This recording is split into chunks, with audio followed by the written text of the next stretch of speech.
सत्संगत जी, प्यार से कहना धन निरंकार जी। आज दूसरे दिन समागम के, जहाँ सभी संतों ने यही प्रेरणा सत्संग के दौरान दी और युगों युगों से वही संदेश कि जीवन में इस प्रभु के अलावा अगर और कोई चीज़ को श्रेष्ठ रखोगे तो फिर ये जीवन गवाते चले जाओगे। एक असली जीवन जीना यानी कि इस परमात्मा के साथ हर पल जीना, इसको साक्षात आमने सामने अंग संग हर समय देखना, इस ब्रह्म ज्ञान द्वारा इस निराकार के ही कोई कार्य करते हुए साथ साथ दर्शन करते रहना, एक भक्ति हर चीज़ के साथ साथ करते रहना। कैसे जीवन में एक जो बात आती है कि हर कोई अपने आप को इतना इम्पोर्टेंट, इतना ज़रूरी, अपनी खुद की कीमत इतनी ज़्यादा लगा के संसार में रहता है कि और कोई एक श्रेष्ठ नहीं है, हम ही हैं। तो एक जीवन में वो बात कि कैसे अपने जीवन में एक उदाहरण, एक कहानी रूप कि बहुत साल पहले जहाँ एक राजा और उसका वज़ीर, और एक बारी बस वो वज़ीर के मन में बात आई कि हमारे राजा तो बहुत ही विनम्र हैं, ये तो देखते नहीं हैं कि कोई अमीर आया है, कोई गरीब आया है, कोई भी आता है उसकी ओर देख के मुस्कुरा के सर झुका के उसको बहुत ही तहज़ीब से मिलते हैं। तो जब ये बात वज़ीर के मन में आई तो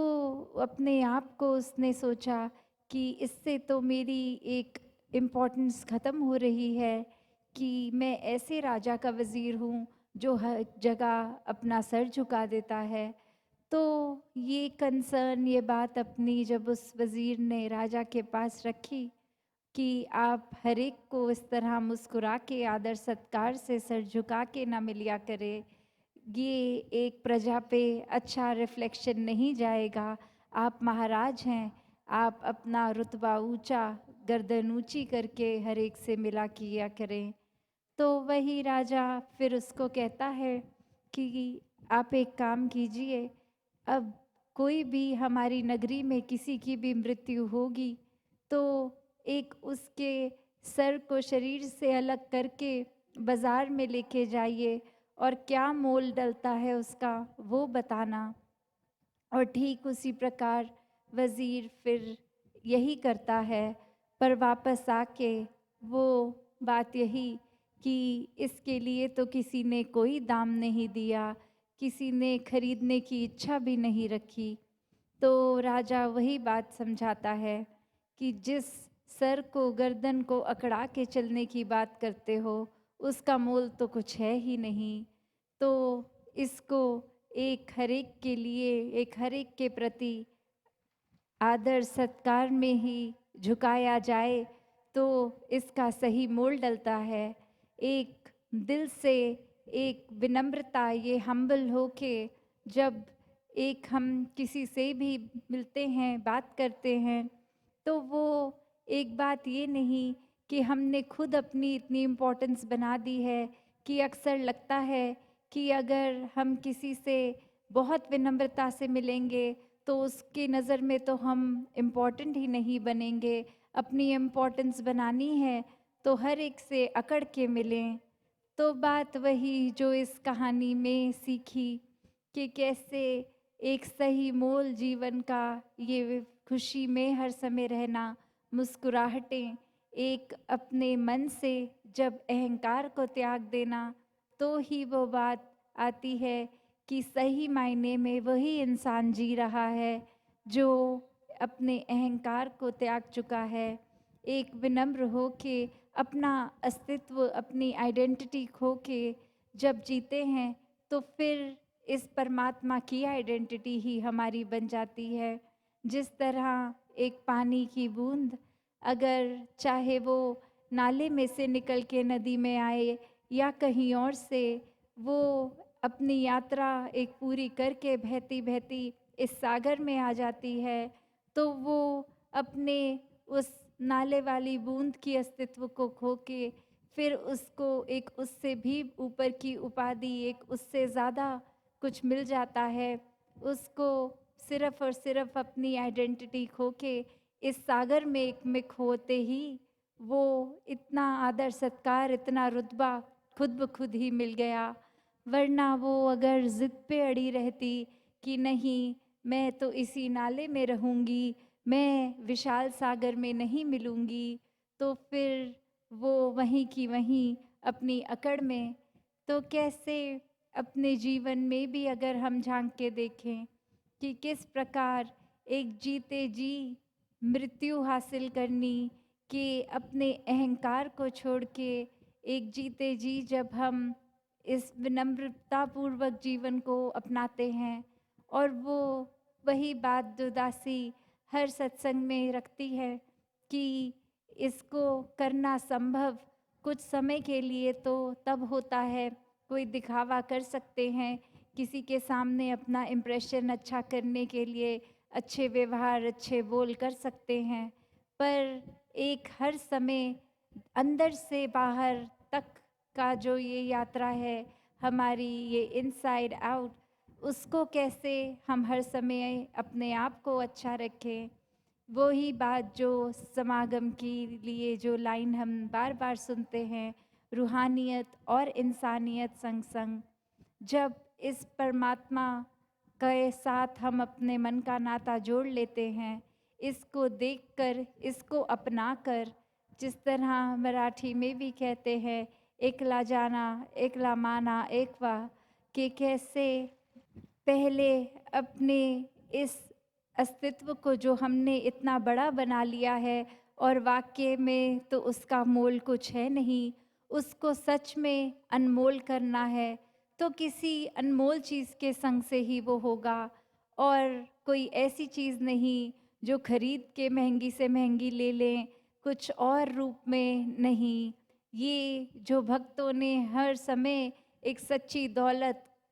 कही है कि ये राम रतन धन, ये परमात्मा, ये सच्चा है, ये अनमोल है, इसकी तो तुलना है ही नहीं किसी और चीज़ के मुकाबले सांसारिक। तो जब इसके साथ अपने जीवन का एक मोल डाल दिया, इससे एकमिक हो गए, तो जीते जी वो मौत मुबारक मौत है कि जब हमारा अस्तित्व ही खो गया तो वहीं एक हर चीज़ भी जीवन से चली गई। जैसे एक और कहानी उदाहरण जो दासी को इसी उपलक्ष्य में आ रहा है कि एक इंसान किसी वृद्ध आश्रम में जाता है और वहाँ देखता है कि कोई वेंटिलेशन अच्छी नहीं है। एक बहुत ही गर्मियों के दिन पहले ही तो बहुत ही गर्मी हो गई है। अब वो सोचता है कि एक मैं इधर पंखों का लगवा देता हूँ ताकि सबको आराम मिलेगा, और वो अपनी तरफ से वो पंखों की डोनेशन दे के वहाँ पंखे भी लगवा देता है। अगली विज़िट पे आता है तो सोचता है कि ये पंखे चल रहे हैं, सबको हवा मिल रही है, पर अब सबको पता कैसे लगेगा कि ये पंखे तो मैंने लगवाए हैं, ये पंखे तो मैंने खरीदे हैं, ये पंखे इधर उनको मेरी वजह से मिले हैं। अपनी जो दासी ज़िक्र कर रही थी, जो सेल्फ इम्पोर्टेंस वाली, अब वो भाव उसके मन में आया कि हर एक को पता लगना चाहिए ये पंखे मैंने लगवाए हैं। वो उन पंखों पे फिर जो जैसे पंखे का आकार वो 3 एक लंबाई में उस गोलदारे से कनेक्टेड, वहाँ अपना नाम पेंट से लिखवा देता है। और अब वो बहुत खुश कि हर एक को पता चलेगा कि मैंने क्या करा है, एक इतना अच्छा एक फैसिलिटी वाइज कन्वीनियंस दे दी है सबको। और फिर जब वो अगली विज़िट में आया, अब वो पंखे पहले की तरह चल रहे हैं, उसका नाम भी लिखा है। फिर वो देखता है कि वो स्पीड ही, वो रोटेशन इतनी फास्ट कि नाम तो पढ़ा ही नहीं जा रहा, किसी को एक रीड नहीं कर पा रहे हैं क्या लिखा है। फिर वो क्या करता है कि स्विच से पंखे बंद कर देता है और फिर गर्मी वैसे की वैसे ही, पर वो बहुत खुश कि अब कोई भी मुड़ के ऊपर छत की ओर देखेगा कि गर्मी लग रही है तो बस मेरा ही मेरा नाम पड़ेगा, और तो उसको कुछ एक राहत तो नहीं मिलेगी क्योंकि पंखे बंद हैं, पर इतना तो पता चल जाएगा कि ये राहत के लिए पंखों का इंतज़ाम मैंने कराया। तो कैसे आज इंसान की अवस्था एक अपने जीवन में खुद को ही इतना इम्पोर्टेंट बनाने का एक काम ठान लिया है कि हम इतने ही अच्छे हैं, हम इतना कुछ हर एक के लिए कर रहे हैं, हम तो जितने एक देते हैं, दान करते हैं, उतना और कोई नहीं करता। हम तो अपनी क्षमता से अनुसार किसी की एक मदद कर देते हैं। तो बात वही कि इसके पीछे क्या छुपा है, ये सेवा भाव नहीं, ये निष्काम नहीं, इसके पीछे उद्देश्य है, तो ये फिर दिखावा मात्र ही हुआ।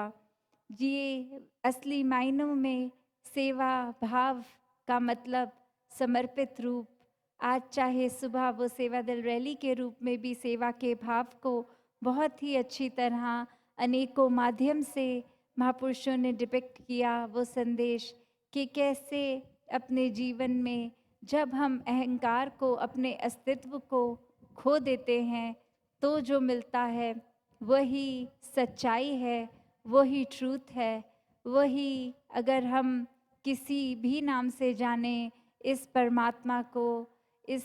परमपिता को, इसको ही हर अपने आप जो इसके गुण हैं उससे देखें कि जब कुछ नहीं है जो वही ये है और यही सब कुछ है। तो बात वही कि हम जब तक अपने मनों में इस अहंकार को देखेंगे तो वो जीवन हमारा बिल्कुल ही एक रद्दी के भाव का जीवन है। जब जब हम अपने जीवन को जितना साफ करते जाएंगे इस परमात्मा के साथ जुड़ के, अच्छी सोच, अच्छे भाव, इसलिए क्योंकि दिखावा मात्र नहीं, क्योंकि इससे जुड़े हैं और ये एक साफ चीज़ है, पावन चीज़ है,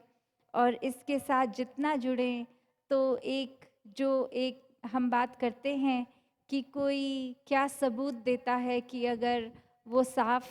है, तो जिस तरह एक मैला कपड़ा जब साबुन और पानी का संग कर लेता है तो वो साफ होता ही है, उसी तरह जितना ज़्यादा इस परमात्मा का संग करेंगे, हम सत्संग करेंगे, सेवा करेंगे, सुमिरन करेंगे, हम उतना ज़्यादा हमारे मन का फिर वो मैला कपड़ा साफ होता चला जाएगा, और फिर इस परमात्मा के साथ एक मिक वाली अवस्था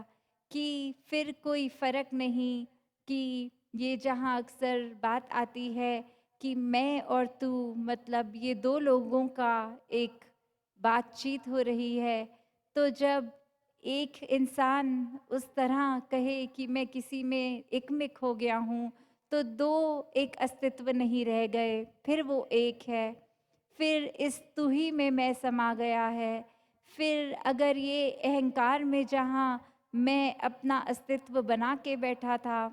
वो अस्तित्व अब तू में घुल गया है, और वो इस तरह जैसे पानी में अगर हम कोई रंग डाल देते हैं, घुल जाता है, तो वो ट्रांसपेरेंट पानी उस रंग का बन जाता है। अब वो रंग को उस पानी से कोई अलग नहीं कर सकता।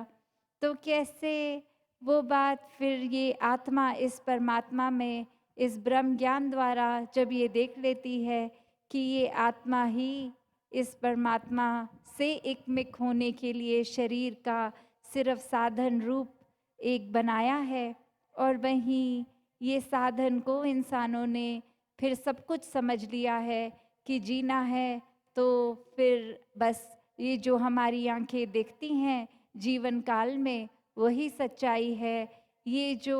हमें एक सोसाइटी, एक माहौल, एक रोज़मर्रा की ज़िंदगी में पैसा कमाना और जिस तरह से करना है, यही है जो है, फिर वो इसी को, माया को ही सच्चाई इंसान बना लेता है, और अपने अंदर से वो इच्छा, ये जिज्ञासा इस परमात्मा को प्राप्त करने की ही नहीं रखता। ये सवाल तक इंसान के मन में नहीं आता कि आए हैं इस जीवन में, तो एक सबसे बड़ा जो उद्देश्य है इस परमपिता परमात्मा की प्राप्ति, आत्मा और परमात्मा का एकत्व बनाना, वो रह गया। पर बाकी काम कर लिए तो जीवन में कुछ हासिल नहीं हुआ, क्योंकि बात वही, दुनिया भर की दौलतें इकट्ठे एक तरफ करके रख दें और परमात्मा ये सच्ची दौलत, तो पलड़ा एक परमात्मा की तरफ वालों का ही भारी। तो कैसे अपने जीवन में हर समय जहाँ हर एक के लिए ये संभव है कि इससे एक मिक होके रह सकें, इसी के रंग में घुल जाएं, ऐसा जीवन, चाहे फिर वो किसी तरह दिखने वाला शरीर हो, किसी भी बैकग्राउंड से आए, किसी तरह की भी प्रायोरिटीज़ अपनी बनाते हों, तो वो सिर्फ शरीर और शरीर से जुड़ी चीज़ों के लिए है। असल में ये आत्मा अब परमात्मा की हो गई, तो ये प्यार, भक्ति, आनंद, स्थिरता, सहजता, ये जीवन में जहाँ जितनी गहराई से ठहरेगी, उतने ही मानवीय हम बन जाते हैं, उतने ही इंसानिय हम हो जाते हैं। तो इस रूहान के संग से अपने जीवन में इंसानियत को भी सदैव के लिए जी लें। दातार हर एक पे कृपा करे। सात संगत जी, धन निरंकार जी।